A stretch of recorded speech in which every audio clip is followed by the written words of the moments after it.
જય Shri Krishna friends, welcome to my channel. આજે આપણે બનાવીશું કાઠિયાવાડી સ્ટાઇલ અને ઢાબા સ્ટાઇલ અડદની દાળ અને બાજરીની રોટલીની રેસીપી। તો ચાલો બનાવવાનું શરૂ કરીએ। એ પહેલા જો મારો વિડિયો તમને પસંદ આવતો હોય તો મારા વિડિયોને લાઈક કરજો અને મારી ચેનલને સબસ્ક્રાઇબ કરજો। સ્ટાઇલ અડદની દાળ બનાવવા માટે મેં અહીં અડદની દાળને થોડીવાર પલાળીને લઈ લીધેલી છે અને બાકી મસાલામાં આપણે એક બાઉલ જેટલું આપણે ટમેટું લીધું છે, કાંદા, ગરમ મસાલો, તેલ, ધાણા, કશ્મીરી લાલ મરચું અને અહીં લસણની કળી મેં ટુકડા કરીને લીધી છે અને એક મરચું લીધું છે, આદુને મેં છીણીને લઈ લીધેલું છે અને 2 સૂકા મરચા અને કસૂરી મેથી। સૂકા મસાલામાં આપણે એક તમાલપત્ર અને 2 તજના ટુકડા અને 3 લવિંગ લઈ લીધા અને બેઝિક મસાલા આપણે જે જોઈએ રૂટીનમાં એ હળદર, ચટણી અને ધાણા જીરું લીધા છે। હવે આપણે કાઠિયાવાડી અડદની દાળ બનાવવા માટે મેં કુકરમાં 1 ચમચી જેટલું તેલ એડ કરી દીધેલું છે। હવે તેલ ગરમ થવા દઈશું આપણે। હવે આપણું તેલ ગરમ થઈ ગયું છે તો આપણે જે સૂકા મસાલા લીધા હતા તે આપણે તેલમાં એડ કરી દઈશું અને ચપટી જેટલી આપણે હિંગ ઉમેરીશું। હવે આપણે જે આ દાળ આપણે પલાળીને રાખી હતી તે આપણે એમાં એડ કરી દઈશું। આ રીતે ને કુકરમાં એડ કરીને બાફવાથી એકદમ છૂટી તૈયાર થશે અને તેલનું ઉપર એક સરસ કોટિંગ આવી જશે, તેનાથી આપણી દાળ એકદમ છૂટી તૈયાર થશે। હવે તેમાં સ્વાદ પ્રમાણે મીઠું, થોડું હળદર પાવડર અને 1 ચમચી જેટલી લાલ મરચું પાવડર બધું મિક્સ કરી દઈશું આપણે।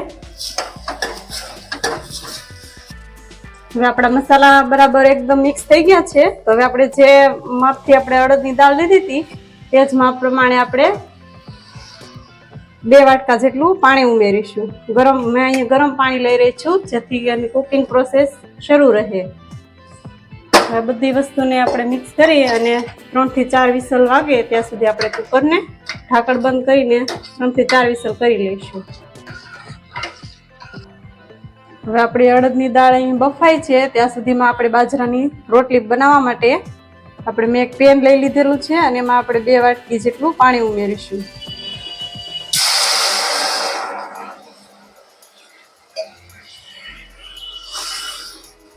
2 વાટકી પાણી ઉમેરી આપણે 1 ચમચી જેટલું મીઠું ઉમેરીશું અને પાણીમાં એક બોઇલ આવવા દઈશું।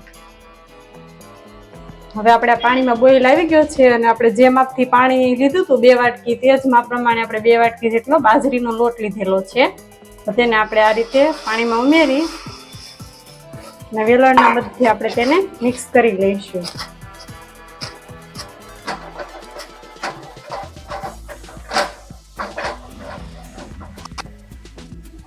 હવે આપણા બાજરીનો લોટ બરાબર મિક્સ થઈ ગયો છે તો આપણે તેને 2 થી 3 મિનિટ માટે આપણે ઢાંકીને થોડીક વાર માટે ધીમી આંચ ઉપર આપણે તેને સીજવા દઈશું। હવે આપણો લોટ બરાબર સીજાઈ ગયો છે તો આપણે તેને વાસણમાં લઈ લઈશું।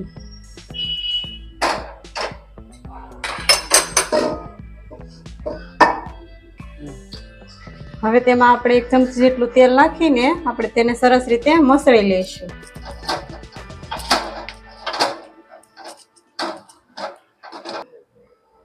હવે આપણે લોટને કૂણવીને આ રીતે સરસ સોફ્ટ કરી લીધેલો છે તો હવે આપણે તેમાંથી રોટલી બનાવવાની શરૂઆત કરીશું। હવે તેમાંથી એક મેં મીડિયમ સાઈઝનો લુવો લઈને હાથની મદદથી આ રીતે ગોળ શેપ આપી દીધેલો છે। હવે તેમાં આપણે પાટલા ઉપર રાખી અને ઉપરથી થોડો આપણે કોરો લોટ સ્પ્રિંકલ કરીશું અને તેને હળવા હાથે જ આપણે વેલણના મદદથી વણી લઈશું।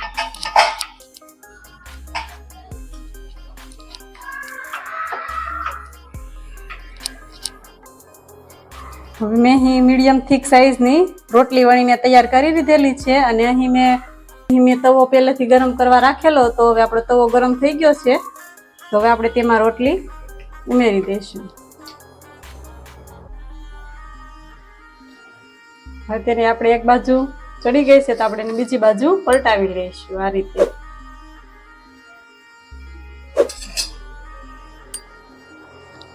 હવે તેને આપણે આ બાજુ પલટાવી લઈશું અને કોટનના કપડાથી આપણે સેજ દબાવી લઈશું। તમે જોઈ શકો છો ફ્રેન્ડ્સ, મારી રોટલી ફૂલીને એકદમ દડા જેવી તૈયાર થઈ છે.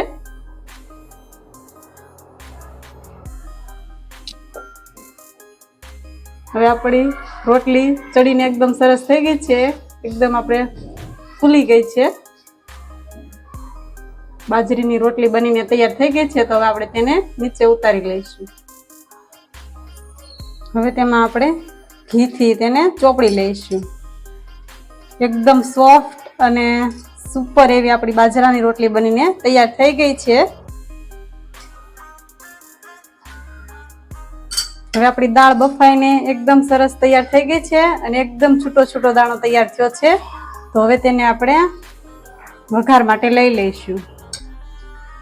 હવે દાળ વઘારવા માટે મેં એક પેનમાં 3 ચમચી જેટલું તેલ ગરમ થવા માટે રાખી દીધું છે. હવે આપણું તેલ ગરમ થઈ ગયું છે. તેમાં આપણે અડધી ચમચી જેટલું આખું જીરું અને 2 સૂકા મરચાં ઉમેરીશું. થોડીક હિંગ ઉમેરીશું. બધી વસ્તુને આપણે સરસ સાતળી લઈશું. આપણે બાકી મસાલા તો આપણે દાળ બાફતી વખતે ઉમેર્યા જ હતા. એટલે હવે તેમાં આપણે 1 ચમચી જેટલા લસણની કળી ને ઝીણું કટકા કરીને લઈ લીધું છે તે આપણે ઉમેરી દઈશું. હવે લસણ આપણું ગોલ્ડન બ્રાઉન થઈ ગયું છે તો આપણે તેમાં આદુ મેં છીણી લીધું હતું તે ઉમેરીશું અને લીલા મરચાંના ટુકડા ઉમેરીશું. હવે આપણે કાંદા લીધા હતા તે એડ કરી દઈશું. કાંદા સહેજ ગોલ્ડન બ્રાઉન થાય ત્યાં સુધી આપણે તેને સાતળી લઈશું.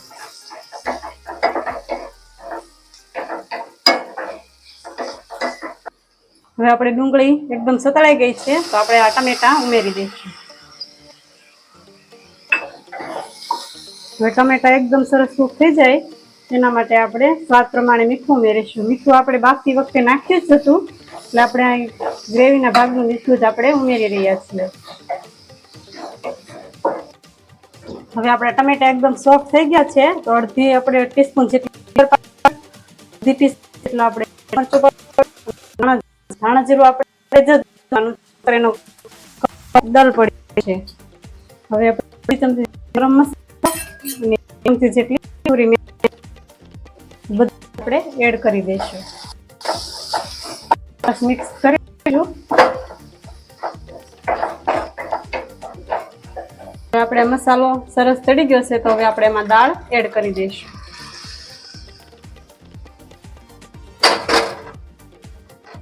બધી વસ્તુને મિક્સ કરી લઈશું.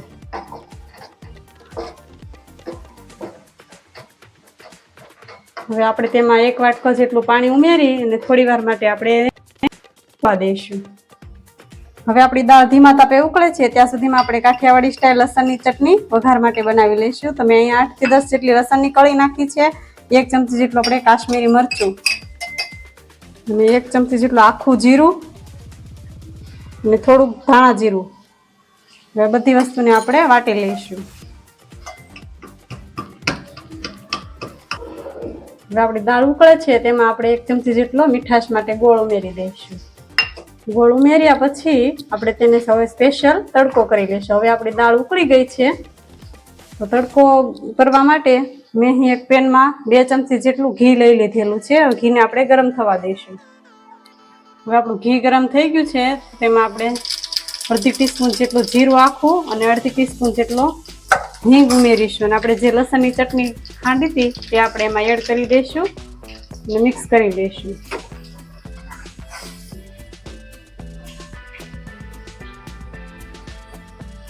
આ રીતે લસણની ચટણી એડ કરવાથી આપણો દાળનો સ્વાદ એકદમ ઢાબા સ્ટાઇલ અને સરસ આવશે.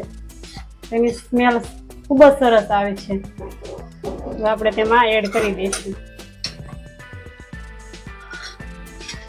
બધી વસ્તુને હવે મિક્સ કરી લઈશું.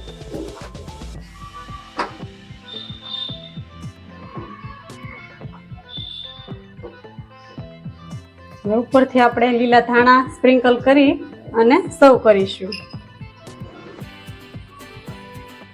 તમે જોઈ શકો છો ફ્રેન્ડ્સ, એકદમ આપણી ઢાબા સ્ટાઇલ કાઠિયાવાડી અડદની દાળ બની તૈયાર.